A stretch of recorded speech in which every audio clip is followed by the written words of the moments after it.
O objetivo de se estudar economia é aprender a não ser enganado por economistas. Essa foi a frase que Joan Robson, economista britânica, falou. E eu quero te fazer refletir com isso. Você acha bom ser enganado? Se você ficou incomodado com essa pergunta, fica comigo até o final desse vídeo porque eu vou te mostrar 2 conceitos básicos da economia que são importantíssimos para você nunca mais correr esse risco. Eu sou Luiz Eduardo e está começando mais um vídeo no canal Tutorial Universitário.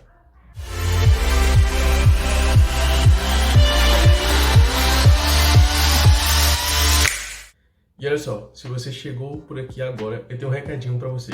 Não perde tempo e já se inscreve no nosso canal e ative o sininho das notificações para que você tenha acesso ao melhor conteúdo possível para se tornar uma pessoa de sucesso.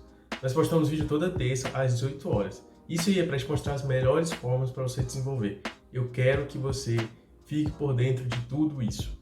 E, além disso, o que eu vou falar nesse vídeo, eu também já comentei alguns assuntos parecidos em outro vídeo que eu falei sobre 3 conceitos importantíssimos da economia.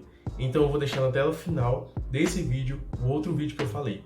E não perde tempo e já emenda um vídeo depois do outro para você ficar atento sobre esse assunto. Bom, recado dado, vamos seguir. O primeiro conceito que eu vou falar nesse vídeo é o CDI, ou melhor dizendo, Certificado de Depósito Interbancário. Ele é como se fosse um índice regulador semelhante à taxa Selic, que, como eu falei em outro vídeo que eu já comentei aqui no canal, é a taxa básica de juros do país. E a principal função dela é controlar a inflação do Brasil. Só que, diferente da taxa Selic, a principal função do CDI é regular o sistema financeiro. E eu vou te explicar agora como que funciona isso. O Banco Central, apelidado carinhosamente de Bacen, determina que todas as instituições financeiras devem encerrar todos os dias com saldo positivo no seu caixa. E isso é uma medida que procura assegurar com que o sistema financeiro como um todo esteja sempre saudável e estável. O problema é que isso nem sempre acontece. Imagina a seguinte situação: uma instituição financeira que ao final do seu dia tem mais resgates, ou seja, mais pessoas pegam o dinheiro dela do que depósitos. A regra determina que esse saldo negativo seja sempre compensado, ou seja, essa diferença seja sempre coberta. E para isso, a instituição financeira tem apenas 2 opções. Ou ela pega dinheiro emprestado do próprio Bacen, utilizando a chamada taxa de redesconto como juros, ou ela tem a opção de emitir um CDI para que seja comprado por outro banco. E geralmente, a primeira situação é que as instituições financeiras mais evitam, pelo fato de que a taxa de redesconto muitas vezes é menos atrativa do que você simplesmente emitir um CDI para ser comprado por outro banco. Nesse caso, os empréstimos realizados entre os bancos por meio do CDI há uma taxa de cobrança de juros. E essas operações são realizadas na B3, que calcula a taxa média de juros praticada por todos esses certificados interbancários de todo o mercado financeiro. E essa taxa, que é divulgada diariamente, é conhecida como a taxa DI, ou também a taxa do CDI. Show, isso aí parece ser bem interessante, mas você deve estar se perguntando de fato o que raios vai adiantar para você se você souber o que é CDI. Calma que eu vou te explicar. Na verdade, a taxa do CDI é a principal referência para os investimentos de rentabilidade fixa. Muitos deles são até atrelados a esse indicador e outros utilizam ele como meta de desempenho. Então, quando a taxa do CDI cai, todos os investimentos que são atrelados a ele diretamente também começam a render menos. E o contrário também acontece. Caso a taxa do CDI suba, os investimentos começam a render mais. E mesmo aqueles investimentos que não são diretamente atrelados ao CDI também podem sofrer variações, podem sofrer certos efeitos, mesmo que de uma forma indireta, dependendo de como o CDI vai se comportar ao longo do tempo.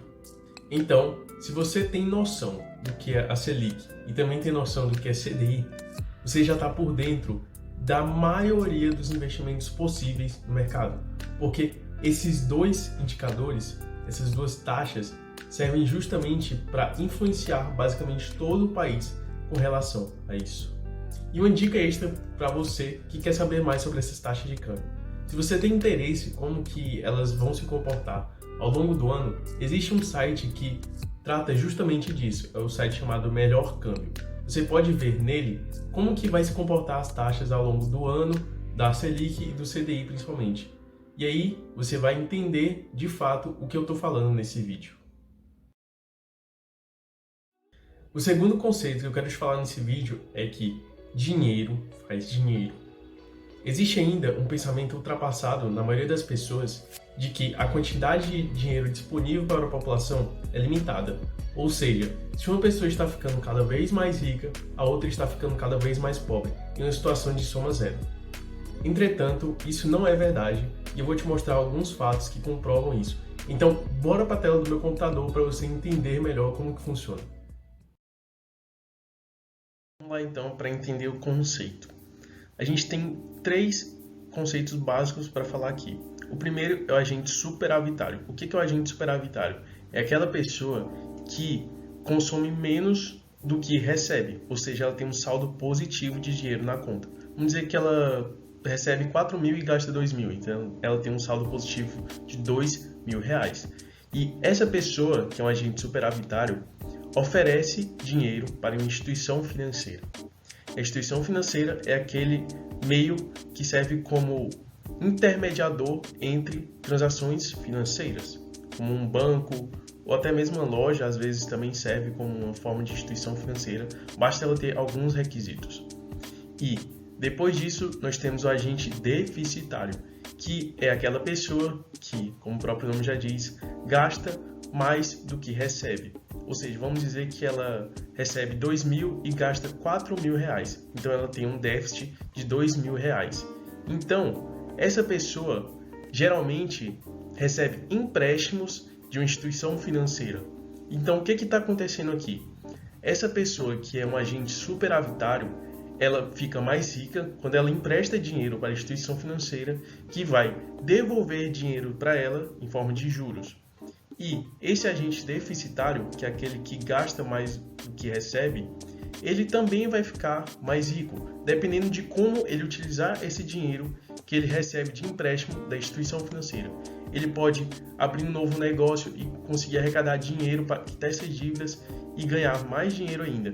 Então, o que a gente viu é que uma pessoa que é agente superavitário pode receber mais, ou seja, ficar mais rico, e uma pessoa que é um agente deficitário também pode ficar mais rico, provando que não é uma soma zero, justamente pela possibilidade de crédito que é oferecido pela instituição financeira.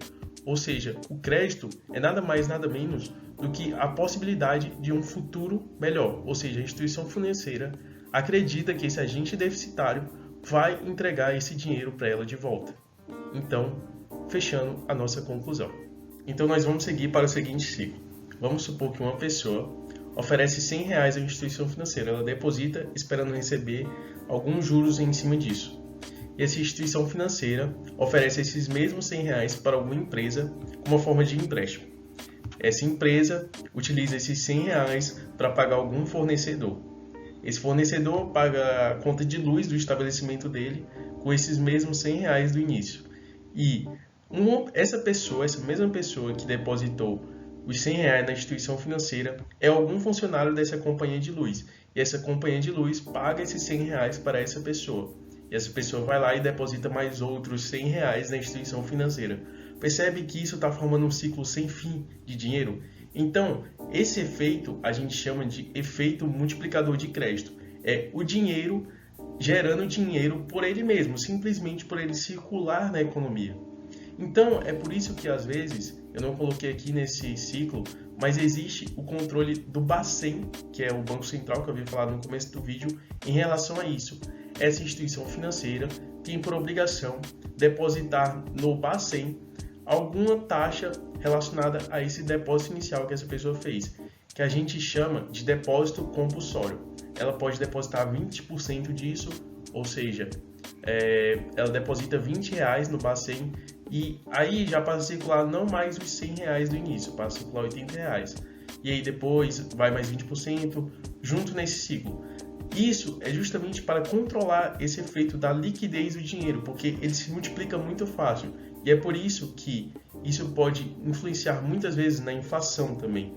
Porque quanto mais o dinheiro circula na economia, mais isso gera inflação. Então, essa atitude do Bacin é também uma forma de controle. Então percebe que só o dinheiro por si só já consegue gerar mais dinheiro. E isso nunca vai fazer com que, por exemplo, uma pessoa sempre esteja na soma zero em relação à outra, que uma fique mais rica e a outra mais pobre. E aí, depois de tudo que eu falei, você ainda acredita que vai ser enganado? Eu espero que não. Compartilhe esse vídeo com os seus amigos para que mais pessoas possam ficar sabendo sobre esse conteúdo. Eu tenho certeza que vai ajudar muita gente. Muito obrigado se você chegou até aqui. Eu espero que esse vídeo tenha te ajudado de alguma maneira. É isso então, até o nosso próximo vídeo. Valeu, fui!